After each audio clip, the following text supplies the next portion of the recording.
Mbote batata ba mama bandeko boye imalamu na émission na biso ensemble parlons-en ezali émission polémique te ezali émission o ezali kopesa biso mayele bwanya pe bososoli po ete toyeba kozonga na kati ya nzela. Ensemble parlons-en ezali moko ya bémission o ezali na etinda ya kotalisa biso ya kososolisa biso bomoi na biso pe bomoto na biso. Nde yango wana toza kosenga yo na moto oyo ozwi émission oyo mpona mbala liboso ou nanu osabone te na kati ya chaîne na biso Angel Miezi Officiel TV.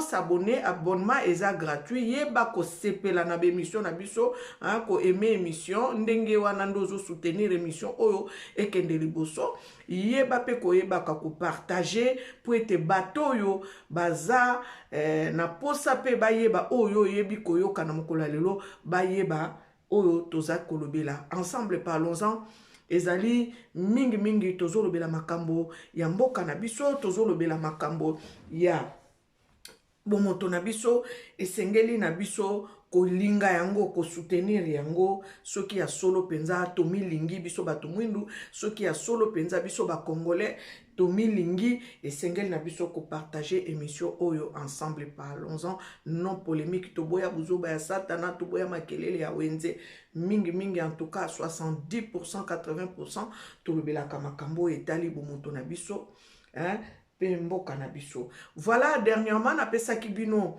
na numéro 121 na yebaki kopesa bino élément moko oyo nalingi na commenter lisusu na mokolo ya lelo naza na deux éléments oyo nalingi na pesa bino na mokolo ya lelo ndeko oyo na yebi kombo na yete mais na moni batindela kinga video oyo pe yebi kotambola nango pe na ba WhatsApp yango moni nalingi na lobela ngo po na yebeli yango lisolo oyo babeta pona likambo oyo révélation oyo ndeko na biso auti kozwa.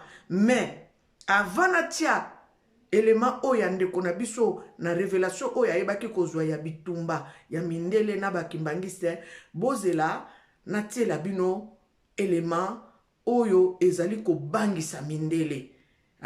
Tozo kende malembe tozo koma bozela na tiela bino élément oyo mindele balobi ke boko dirijaka biso te boyoka elema oyo bango moko na ba information na bango nde bapesi yango pe après na koyeba ko commenter. Et en Espagne, c'est la crise qui a fait descendre les habitants dans la rue pendant des mois, vous vous souvenez. Aujourd'hui, le taux de chômage avoisine les 30%. Il faut bien tenter de s'en sortir ailleurs. Pendant des années, les Marocains venaient chercher du travail en Espagne. Aujourd'hui, la tendance s'inverse. Ce sont les Espagnols qui émigrent de l'autre côté de la Méditerranée. Et ils sont 4 fois plus nombreux qu'il y a 10 ans. C'est le grand format de cette édition. Il est signé Dorothée Oliéric et Jean-François Monnier. On aperçoit les côtes espagnoles à moins de 15 km de Tanger. La péninsule ibérique était un Eldorado pour les Marocains. Aujourd'hui, ce sont les Espagnols qui font la traversée. Chassés par la crise, ils viennent chercher du travail au Maroc. Ils étaient 3000 en 2003. Ils sont plus de 10 000 désormais à résider officiellement au Maroc. Mais en réalité, ils seraient plusieurs dizaines de milliers à vivre dans le royaume chérifien. Sur les chantiers de construction de Tanger, un peu partout, on voit à l'œuvre des ouvriers, des peintres, des maçons espagnols. Martín Sierra a laissé en Corogne, femme et enfants, il y a 3 mois, une question de survie. Je suis venu pour trouver du travail. En Espagne, la situation est très mauvaise. Il n'y a rien. Vous auriez pensé venir ici? Jamais. Pour des vacances, oui. Mais pas pour du travail. Avant, moi je rêvais d'aller travailler en Espagne. Mais il n'y a plus de boulot là-bas. C'est chacun son tour. Avant la crise, les Espagnols résidant au Maroc étaient essentiellement des enseignants, des diplomates ou des hommes d'affaires. Mais le taux de chômage de près de 30% en Espagne et de 55% chez les jeunes a changé la donne. Massimo, lui, est diplômé d'architecture. Il a trouvé ici un emploi bien rémunéré, mais il constate l'arrivée d'immigrés d'un nouveau genre. Avant, les Espagnols arrivaient ici en terrain conquis. Ils étaient convaincus qu'ils pouvaient s'acheter le Maroc. Et maintenant, ils viennent ici pour demander de l'aide et acceptent de travailler pour le même salaire que les Marocains. À 1 heure de route de Tanger, la ville de Tétouan. L'été, la région est prise d'assaut par les touristes. Mais pour l'heure, la station balnéaire de Martil est juste balayée par les vents. C'est cette petite bourgade qu'a choisi Salvador. Ce ferronnier espagnol a passé ses dernières années à Malaga sans l'ombre d'un job. Il lui reste une dizaine d'années avant l'âge de la retraite. Rester en Espagne pour vivre chez mes parents comme quand j'étais enfant, c'est pas possible. Là-bas, il n'y a rien, mais ici, il y a du travail, et j'adore. Et pourtant, ce n'est pas facile de tout recommencer. Si c'est Salvador comme a certes neuf. déjà adopté la djellaba, mais pour communiquer avec les clients marocains, ce n'est pas encore ça. C'est compliqué la barrière de la langue. Oui, ça c'est un peu mon petit problème. Mais petit à petit, on va y arriver. L'église, c'est le point de ralliement de tous les Espagnols. Chaque semaine, ils parlent ici du pays. Ils s'entraident aussi, donnant aux nouveaux arrivants les bons plans. 400 euros. Ici, avec 400 euros par mois, location comprise, vous vivez comme un roi, sans vous priver de rien. 1 kilo de tomates, c'est 30 centimes. Un thé, un café, c'est moins de 50 centimes. Paco est le président de l'association catholique. Il s'inquiète du nombre d'Espagnols désormais clandestins au Maroc. Nani bokomi te. Plein en situation irrégulière. On va voir ce qui va se passer. Kimbangu aloba mutu mwindu akokoma mundele, mundele akokoma mutu mwindu. Eza na poso te o. Eza nde Afrika akozwa bokonzi na ye wabungisa. Mais ils sont de plus en plus nombreux, prêts à tout pour s'inventer une nouvelle vie, loin de la crise.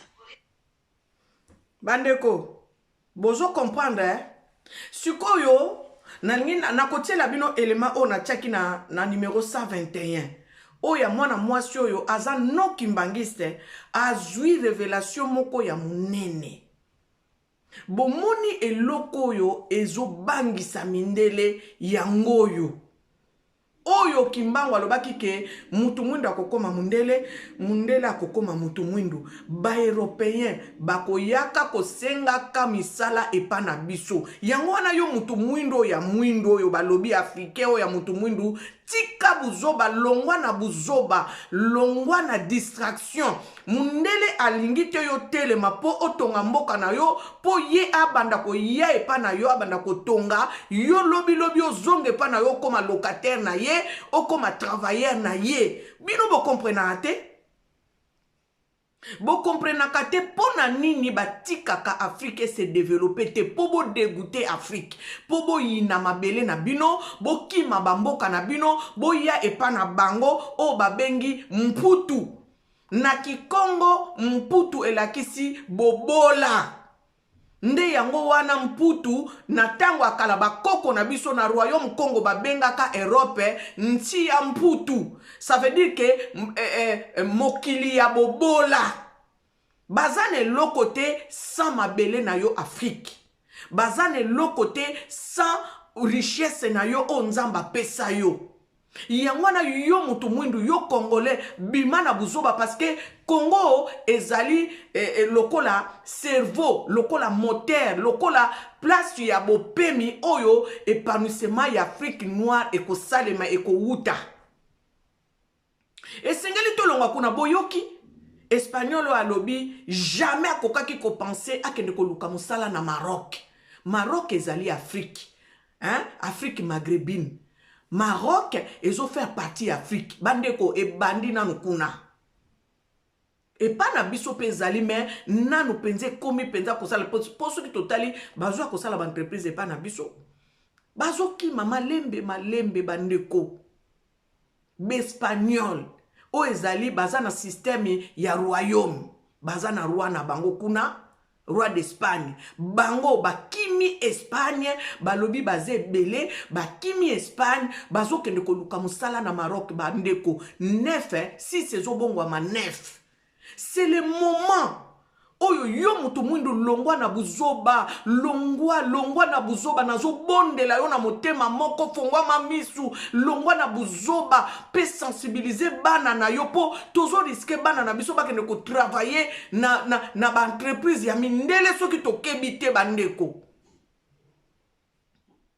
Tozala mayele yango moni na lakisi bino nanu elema oyo moni mindele bayebi yango ke pana bango bokauki ekoti ebandi nanu na spirituel eko ya ko se manifester physiquement. Basava na bango o Mobutu alobelaki wana bayebi yango, bato asoloka na bango, ba magicien na bango bayebi yango, ba scientifique na bango bayebi yango, bato na bango ya molimo o ya bosoloka ya bondoki bayebi yango ke ndenge za wana tana bango esi esili, tana bango esi ekoki yango na bomoni bayebaki batindaki covid po ba destabiliser oyoki bakomi kokende Maroc balobi bandimaka te kala ezalaki ba Marocain mutu bane kone koluka musala kuna na Espagne, lelo yo ba Espagnol bazo quitter Maroc po bakende koluka musala, bazo quitter Espagne po bakende koluka musala na Maroc. Na suki na nwana bozela skona tiela bino elema oyo mwana mwasi oyo, révélation ya mwana mwasi oyo azwi bongo ngana yeba lisusu ko commenter yango.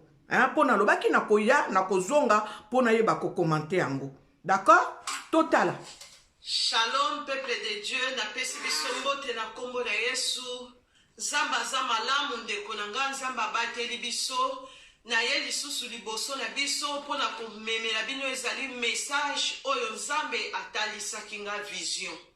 Avant na banda tukopusa misu na biso epa na Nzambe ko réaliser présence na Nzambe, ko benga présence na ye assister biso po ete na loba selon nga ete mais selon molimo mosantu na ye. Saint-Esprit de Dieu na belelio, le Dieu tout-puissant, le créateur de toutes choses, papa. Yaka assister ngai. Zala na ngai na loba selon nga ete mais molimo mosantu nde loba la kati na ngai. Nabi misama loba selon nga ite mais selon molimo mosantu na yo, Saint-Esprit de Dieu. Na beleli présence na yo, et régner. Présence na yo soit contrôle ya nyonso. Et longola o nyonso ezali ya yote. Na kombo na Yesu Masia, mokonzi, o akela likolo pe na se, na beleli o assiste ngai, ne la lobi merci Seigneur Jésus-Christ. Amen. Mais bien aimé, sans plus tarder, tokozama komi na Nzambe, na Amos 3, verset 7, na tangi na kombo na Yesu. Amen. Car le Seigneur l'Éternel ne fait rien sans avoir révélé son secret à ses serviteurs le prophète. Amen. Ma combien lobi na biso, Nzambe akosala eloko moko te tant que a révélé nanu na basali na ete to ba prophète na ete makambu oyo akosala ingeta. Lelo na butu na lali na zui vision, nazomona bitumba ya bakimbangiste na mindele mebeneme. Na telema Nzambe ameminga na vision na telemi nazomona makambu nyonso ndenge ezoleka. Na moni bakimbangiste batelemaki, papa moko atelemaki liboso bakimbangiste na groupe na bango azo discuter na mundele. Azo yebisa mundele o eza tangu na biso bayindo il faut to diriger. Et mundele ayebisi papa wana boko tika la ko diriger biso ata mukolo moko te. Biso mindele bino bando bo diriger biso ekosale mati. Mebe na zalaki wana nazomona makambu nyonso ndenge ezoleka. Papa oya bangambo akimbangiste alobi tango eza tango na biso. Po ete Nzambe alobaki munde motu moinda ko diriger mundele tango na biso sikoyo ekoki. Mais bien aimé papa na mundele alobi soki bino bo diriger biso. Toko pesa bino kisi boko bela malade ya dépression, boko bela dépression biso toko pesa bino kisi. Papa na ya mutu moindo alobi toko mela kisi ya dépression te. Po eza tango na biso. Mais bien aimé tango na moni discussion komi makasi na komi ko baluka pona benga batu baya directement na moni bitumbe bandi ya mindele na ba mwindu ba bandi bitumba. Mais bien aimé bitumba na moni na misu na nga ba noir na mindele bazo bunda. Bazo wele le zali bokonzi. Mutu mwindu alobi mundele ko diriger ete. Mais bien aimé nazaki mbangiste te. Na kota na l'église ya Kimbangiste te mais Nzambe ameminga na vision ko talisanga makambo ndeko na ngai. Tangu na moni bango babandi bitumba na bandi ko belela batu. Boye oza descenda Kimbangu yaya. Bandi ko belela batu. Papa na mundela baluki atalinga. Alobi na ngai ato bengi mutu akondima kondima o azate ngana yisi bango na yebisi papa na ko belela batu baya komona ndenge bozobunda ade ato bengi mutu kondima bino azate mutu kondima yo azate boko bela malade ya depression papa wana ya kimbangista lobi toko bela malade ya depression te toko mela pe kisite turo toko mela kisite po toko bela pe depression te me bele nzambe ameminga na division atalisinga makambo nazalaki na nazomona bitumba ndenge bandi mbala moko na ntango na baluki nazongisi misu boye namoni kimbangisi deja eganyaki bitumba etomboli drapeau ya vert likolo ntango namoni drapeau ya vert etombami likolo nabi bakimbangisi te baganye na bandi kobelela boya banoir bobima libanda bitumba banoir baganye bolonga na distraction mebele na bandi kobelela na bandi kobelela bobima na distraction banoir baganye papa wana babiba kimbangisi babimisi bambunda babimisi bafanfa babandi kobeta noir longwa na distraction mutu muindu aganye o eza tango ya mutu muindu o eza tango ya mutu muindu fo atelema o eza papa wana bandi kobelela mebele tika ete nzambe azwa lokumu pona message oyo bebele mena sokoka ko expliquer onte mena ngolo nzambe ndati ningana apesinga makasi ya koya liboso na bino tika ete nzambe apambola biso amen. Mama apambola peyo atoza kimbangiste te ya kokende église moza kimbangiste ya makila po biso nyonso awa boye toza ba descendant ya kimbangu abunda po ete moto mwindu azwa bosomi soki bakangaka papa kimbangu ayibaka te abomaka mutu te azwaka eloko ya mutu te atosaki ezalaki te azangaki kotosa ndenge balobaka justice te me bakangaki ye po abandaki kofongola moto mwindu misu mpona koloba na ye ke ezali bokonzi na ondo bungisa oyo bayiba yo esengeli otelema po ete oyeba korekipere bokonzi na yo. Abandaki kotalisa moto mwindu origine na ye bisika nini ya wutaki nde yango omoni mindele ederanja bango balobaki soki totiki moto libanda akoya komonisa makambo na biso toyebi kosala awa paske bitumba ya kimbangu ebandaka banda kimpa vita abandaki deja ko avertir peuple na wana na 1800 soki na se trompe te kimpa vita abandaki deja koyebisa bato mwindu ke bato moko bakoya awa bazali bauti na bamboka ya pauvreté bakoya awa bakoya kokolonize biso bakoya kobungisa biso nzela nde yango moni kimpa vita baboma ye batumba ye kotumba me kimpa vita alobaki na bango ata bobominga ata botumbinga kimbangu akoya. Donc la venue de Kimbangu a été d'abord annoncée par kimpa vita. Kimpa vita elakisi na Kikongo elakisi je ya bitumba nde place na lingi na mema bino na émission nanga oyo boyoki révélation ya mama oyo alobi nini alobi ezalaki bitumba ya bakimbangiste na mindele balobi bato mwindu balobi na mindele oyo ekomi lelo tango na biso to dirige bandeko na bakimbangiste bayebisa bango ke nzambe apesa mindele kaka un quart ya bomengo et puis akatela bango temps.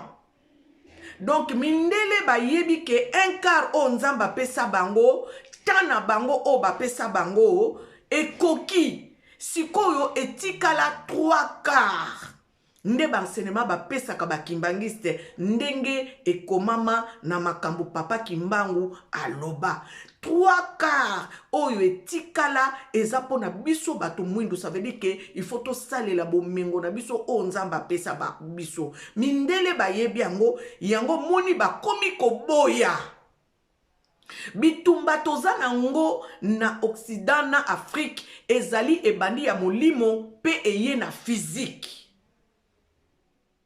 tata oyo alobi tango na bino ekoki nga nazoloba tata wana oyo atelemaki liboso ba Kimbangisi eza ye moko papa Kimbangu nazoprouve bino yango na prophétie na ye oyo atika na maloba na ye oyo atika nde nazotanga ngo kala te natalisa bino ke ye moko Kimbangu nde aza liboso ya bakimbangisi po ye alobaki ye moko nde akoya kobunda po na mboka na ye Congo. Bandeko oyo tozokende ta oyo tozali eza ta ya kolongwa na distraction ezali ta ya kokende koluka ko récupérer bomengo na biso 3/4 na biso esengeli tobanda kosalela yango parce que soki totelemi te soki tolamuki te toko retarder lisusu ba bénédiction na biso tala bana Israël balobelaka na biso na Bible tango babanda kozanga kotosa trajet na bango o bakokaki kosala tozwa exemple 2 jours basala nango soki 400 ans, ceux qui basala nango, ceux qui combien d'années qu'on traverser désert. Nde yango moni biso foto longwa poete soki to longwe te tozo poussa mapamboli na biso mosika. Bible lobi bolimbiti Bible lobi non, la main de l'Éternel n'est pas courte pour agir. Mais ce sont nos crimes qui éloignent la main de l'Éternel d'agir dans nos vies. Ba crime ezaka to ke loko boma mutu. Ba crime ezali buzoba mabe kindoki, bazua ba division ndezo salake lobo kwa nzambe ezo kende mosika na biso pe kozanga kotosa pe ezape en quelque sorte crime soki nzamba lobi na osala bo esala. Yango moni biso ba Congolais toza na bomengo na kati ya sous-sol na biso tozo profiter na ngote boyoki mwana mwasi oyo alobi nini mindelo balobi tokopesa bino maladie ya dépression boko banda komela bakisi tata alobi bako tokomela bakisi te tokozwa pe maladie ya dépression te. Nde yango bo moni Covid yaki bandeko soki o memi penza mayele na mozindo ko comprendre que Covid yaki pona bango te Covid yaki pona biso ba exterminer biso parce que balingi te kondima ke tana bango esi ekoki esengeli siko mena Afrika banda ko décoller balingi yango te. Nde yango wana bitumba ezali makasi tozala na kati ya ba prière tozala na kati ya mabondeli tobondelaka pona mboka na biso tobondelaka bandeko tolongwa na mabe bandeko parce que bako sala eloko na bango balingi ko sala wana ba saboter bako sala yango tozala na bonzambe tolongwa na masumu parce que oyo bako zala en dehors ya tata ezala na bango pasi oyo bako zala en dehors ya volonté nzambe ko zala na bango pasi bandeko bakotika te ndenge tomoni awa boye ba espagnol basokomi kokende koluka mosala na Maroc mutu mwindu penza français azwi avion ye koluka mosala na Congo bozo kanisa bakondimango bakondima te kaka ndenge kututolobaka ke race ya mutu mwindu nde bango bato liboso bato nso bandimaka te bakondima te parce que eza bongo te pona bango c'est bango.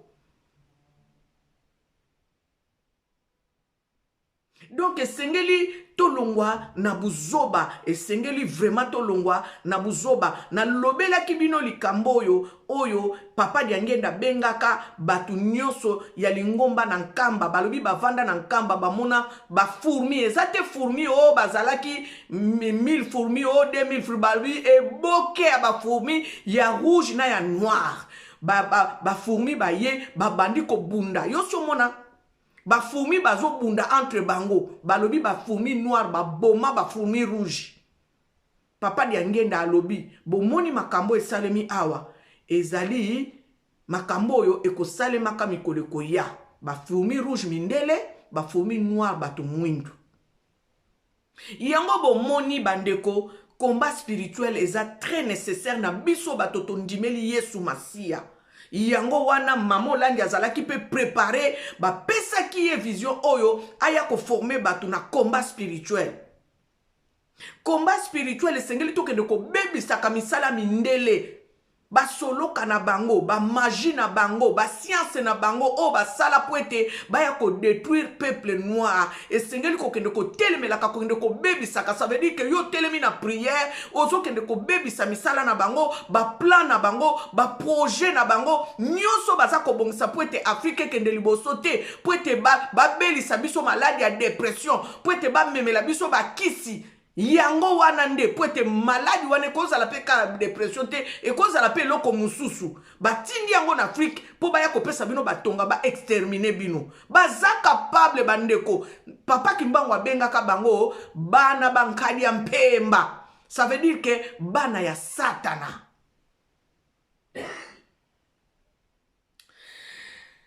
Aïe aïe aïe aïe, nalingi natangela bino prophétie magistrale ya Kimbangu.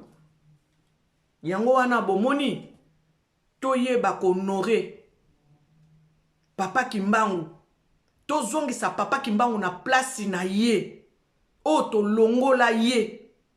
Papa Kimbangu abundi bitumba bakangi ye 30 ans, mais bozwa honneur nyonso ya papa Kimbangu bopesa balumumba, bopesa batu ye moko kutu bolobela kayete papa diangenda payer la caution pour la libération du Congo, du Zaïre. Mutu alobela kango azate bandeko. Et sengeli to sala très attention na mboka ya Congo. Congo tozoloba Kimbangu amonelango pasi. Bo yebi tango bakanga Kimbangu. Bato nyonso babandaki kolobela Kimbangu ba deporta bango. Histoire bato ba yebi yango te, ba Congolais mingi te ba yebi yango sauf bango moko ba kimbangiste. Ba déporta 3000 familles. Ba mema bango na bato o ba uta ba Congo, ba mema bango, ça veut dire que ceux qui ont sur le Kimbango ça kana ba Congo ba memio na Lubumbashi, ba memio na Équateur, ba memio na Kisangani. Ceux qui ont zaki muta Kisangani sur le Kimbango ba zio ba memio na ba Congo. Donc okoki ko lobela Kimbangu te ezalaki interdit na moment wana o ba Belge bazalaki pa na biso ba déporta 3000 familles. Ba misusu ba kenda ba kufa ba bandaki ko maltraiter bango ba tia bango na ba canette ba camp de concentration. Ba kufa bandeko, ba kufa na ba travaux forcés, ba kufa na banzala. Nani ayebi yango? Yango bomoni na église kimbangiste na église na bango ya Nkamba ezali na 3000 places. 3000 places pour honorer la mémoire de 3000 familles qui ont été déportées. Makambo eza ebele ya koyeba histoire ya mboka na biso bandeko. Histoire ya mboka na biso toyebi yango te. Mutu mususu kotuna ye qui est le premier président de la République démocratique du Congo. Ba yebi te. Potolo bakasavubu bayebi te, bayebi Mobutu te, bayebi Kabila le père te, bamususu bayebi kaka Joseph Kabila na Tshisekedi. Histoire na biso ndenge bazwela indépendance bayebi te, bakoko na biso bazalaki ndenge nini bayebi te, bakoko na biso bazalaki na empire, balobi empire Congo, royaume Congo. Royaume Congo wana ezozwa ndambo a Gabon, ezui Angola, ezui Congo Brazzaville, ezui Congo Kinshasa. C'était le royaume Congo. Balobi Égypte antique ezalaki Afrique mobimba. Donc omoni histoire na biso to yebite nde yango bomoni batu nyonso bazomona neti poto nde makambo, poto makambo te, Afrique nde makambo poete bo mengo na biso nyonso evanda kuna na mboka Congo. Mindele bayebi yango. Yango wana France alobaki gachette ya développement ya Afrique eza na Congo. Donc Afrique eza na forme ya revolver, gachette eza na Congo. Bayebi, ba scientifique bayebi, ba savana bango bayebi, bato na bango mayele bayebi, yango bomoni Congo eza agressé, bakoloba te. Bako sale loko te po bayebi basi bakabola deja mboka wana. Donc bango kutu balinga ba mema bino pena na kao po bazonga babanda kozwa parti mutu na mutu azwa parti na ye o ya pona. Me lokola nzamba telema na mboka wana, lokola Kimbangu telema na mboka wana, moye basala Exacté. Bozelana letangela bino la prophétie magistrale. Oh papa Kimbangu aloba na mbanza sanda. Tango wana alingi a se livrer. Po bakanga yete ke o baluki bazui ete. Yemo kwa se livraki, yemo kwa mi pesaki. Ayebisi pa avertir batuke nazo komi pesa na justice mais tala makambo koya tala. Il y a 100 ans de cela. Hein? Il y a plus de 100 ans. La prophétie magistrale de Kimbangu. Pour comprendre. Ah, Congolais. Congolais mi yebite. Congolais yebite kaza motuya. Congolais yebite ke mboka na eza paradis terrestre. Congolais a yebite ke mboka na ye ezali paradis sur terre. Bozela natangela bino la prophétie magistrale de Kimbangu. Je vais lire, je mets mes lunettes. Mes frères, Zimpangizami, donc on a Kikongo. Je vais essayer de ne pas prendre les mots, les phrases Kikongo. Mes frères, l'Esprit est venu me révéler que le temps de me livrer aux autorités est arrivé. Retenez bien ceci. Avec mon arrestation commencera une période terrible d'indicible persécution pour moi-même et pour un très grand nombre de personnes. Comme je vous ai dit, 37 000 familles ont été déportées. Il faudra tenir ferme, car l'Esprit de notre Dieu Tout-Puissant ne nous abandonnera jamais. Il n'a jamais abandonné quiconque qui se confie en lui. Les autorités gouvernementales, Mfumu, Zaluyalo, excusez-moi, j'ai encore lu les Kikongo. Les autorités gouvernementales vont imposer à ma personne physique un très long silence. Mais elles ne parviendront jamais à détruire l'œuvre que je accomplis, car elle vient de notre Dieu le Père. Certes, ma personne physique sera soumise à l'humiliation et à la souffrance. Mais ma personne spirituelle se mettra au combat contre les injustices sémées par le peuple du monde des ténèbres qui sont venus nous coloniser. Abenga bango, peuple du monde des ténèbres. Il a dit ceci. Ma personne physique sera soumise à l'humiliation et la souffrance. Mais ma personne spirituelle se mettra au combat contre les injustices sémées par le peuple du monde des ténèbres qui sont venus nous coloniser. C'est cette personne spirituelle-là qui était devant les kimbanguistes pour contredire, contrecarrer les plans de ces hommes, les enfants des ténèbres dont Papa Kimbangu nous parle ici. J'ai été envoyé pour libérer le peuple du Congo et la race noire du monde. L'homme noir deviendra blanc et l'homme blanc deviendra noir. Ça, c'est la prophétie magistrale de Kimbangu. Car les fondements spirituels et moraux tels que nous les connaissons aujourd'hui seront profondément ébranlés. Les guerres persisteront à travers le monde. Le Congo sera libre et l'Afrique aussi. Mais les décennies qui suivront la libération de l'Afrique seront terribles et atroces. Tous les premiers gouvernants de l'Afrique libre travailleront au bénéfice de Blancs. Un grand désordre spirituel et matériel s'installera. Les gouvernants de l'Afrique entraîneront sur leurs conseils des Blancs, sur les conseils des Blancs, leurs populations respectives dans des guerres meurtrières et s'entretueront. La misère s'installera. Beaucoup de jeunes quitteront l'Afrique dans l'espoir d'aller chercher le bien-être dans le pays des Blancs. Ils parleront toutes les langues de Blancs. Parmi eux, beaucoup seront séduits par la vue matérielle des Blancs. Ainsi, ils deviendront la proie des Blancs. Il y aura beaucoup de mortalité parmi eux et certains ne reverront plus leurs parents. Est-ce que c'est faux? C'est vrai. Parce que quand nous voyons les morts, les morts à la mer, dans la mer, nous voyons que Papa Kimbangu, tout ce qu'il a dit, c'est vrai, parce que les gens sont en train de quitter l'Afrique pour venir chercher ici en Europe. Pourtant, l'Afrique, c'est le paradis sur terre. Il faudra une longue période pour que l'homme noir acquiert sa maturité spirituelle. Bozoka, nous devons acquérir la maturité spirituelle. Celle-ci, écoutez-moi très bien, celle-ci lui permettra d'acquérir son indépendance matérielle. Donc ça doit commencer par les spirituels pour que nous puissions avoir l'indépendance matérielle. Celle-ci lui permettra d'acquérir son indépendance matérielle. Alors s'accomplira la troisième étape. Dans celle-ci naîtra un roi divin. Il viendra avec ses trois pouvoirs, pouvoir spirituel, pouvoir scientifique et pouvoir politique. Je serai moi-même, ça c'est Kimbangu qui parle, je serai moi-même les représentants de ces rois. Je liquiderai l'humiliation que depuis les temps les plus reculés, l'on a cessé d'infliger aux Noirs. Car de toutes les races de la terre, aucune n'a été autant maltraitée et humiliée que la race noire. Continuez à lire la Bible.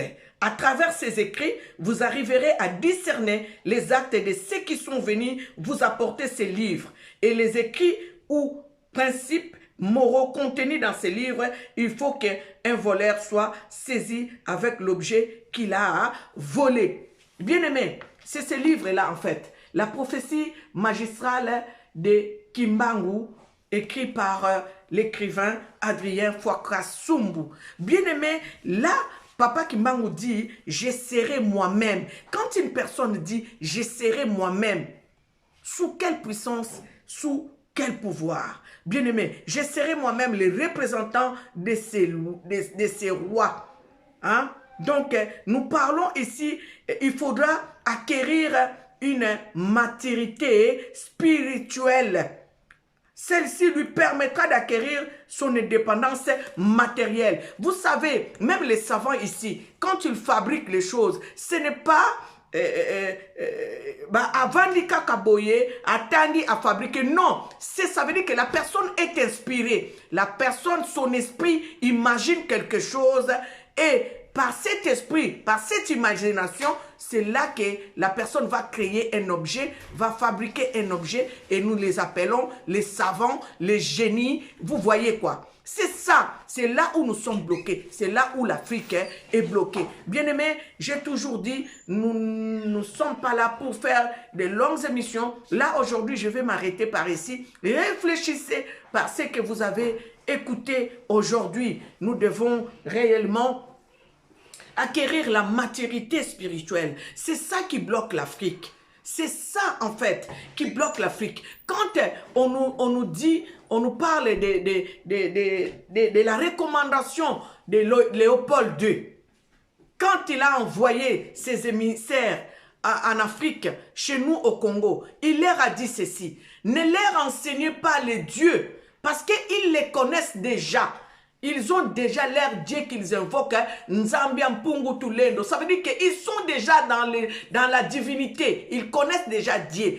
Allez plutôt leur enseigner que les riches n'hériteront pas les royaumes des cieux. Mais par contre, la richesse qu'ils ont eu chez nous, ils ont construit leur pays, la Belgique. Tout cela doit nous pousser à réfléchir, bien-aimés. Nous sommes tous des kimbanguistes. Être kimbanguiste ne veut pas dire que tu dois aller prier chez les kimbanguistes. Être kimbanguiste, c'est l'idéologie de Kimbangu. Kimbangu a telemelaka mindele. Ayebaki ke mindele baye ko bungisa biso. Mindele baye ko longola biso na bonzambe. Mindele baye ko memela biso ba makambo yo e ko mema immoralité na kati na biso. Mindele baye ko lakisa biso oyo ezali ko mema kufa kati na bomo ina biso. Pourquoi ancêtre na biso na kalaba bande ko vivre ba 300 ans, ba 200 ans, ba 500 ans kutu. Ba koko na biso akala ba viva ba 120 ans. Pona nini biso to viva ka susu tango molaite. Poto longwa na bonzambe. Nde yango bomoni combat spirituel eya. Pona makambo ya minene boyo mwana mwasi wa uti komona ke bakimbangiste batelemi na mindele balobi tokotika bino te jamais bo diriger biso. Bakimbangiste balobi oyo eza tango na biso. C'est là où intervient le combat spirituel. C'est là où le combat spirituel intervient parce que na mindu ki toko kokate ezaka kana molimo na ba prière nde toko yeba ko longa misala nyonso ya mindele toko yeba ko contrecarrer ba projet na bango. Ça veut dire que mayele oyo bazala kanango ya ko salela ka ba bombe ya ko salela ka ba vaccin mayele oyo bazala kanango ya ko fabriquer ka ba maladie ko fabriquer ka ba virus pour être ba memela ka biso en Afrique nzamba longola mayele wana. C'est là où intervient le combat spirituel. Bitumba eza ya nzoto te, eza ya minduki te. Po soki ezalaki ya minduki, balingaki batika biso tosomba minduki po batala nani ya kolonga. Bitumba eza ya molimo. Po na nini ba priva Congo kosomba minduki?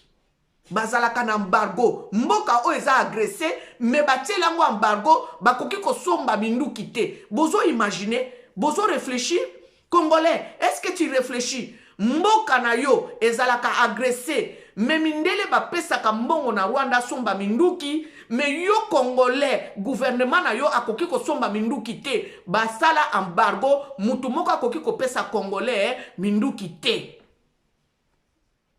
Donc nation congolaise ezana doit ya kokende ko somba minduki te. Bazaka na embargo. Bozo comprendre soki sikoyo nguya wana ya papa Kimbangu. Oyo abimisela kabiso armée Armageddon.